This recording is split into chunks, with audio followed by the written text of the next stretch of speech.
Welcome to Kenton Teaches. Enjoy the video.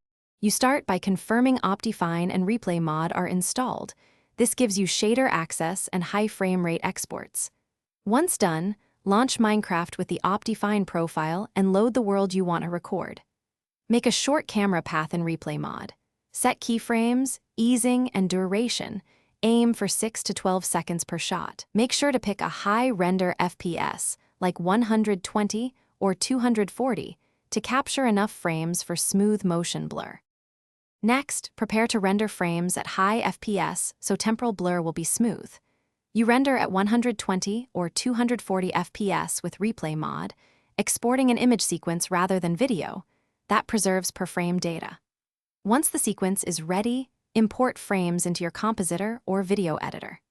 Make sure shaders are enabled for visual quality, yet keep in-game motion blur off to avoid double blurring. This gives you clean temporal samples for the blur pass. Save renders in a lossless format like PNG for best result. Finally, load the image sequence into your editor and apply a temporal motion blur effect. Use a vector-based plugin if available for motion accuracy. You set shutter angle or sample count. Higher samples reduce ghosting but cost render time. Once satisfied, export at your target FPS, typically 24 or 60, and check playback. Troubleshooting tip: if you see streaking or ghost frames, increase temporal samples, enable motion vectors if available, or re-render at a higher source FPS to eliminate interpolation artifacts.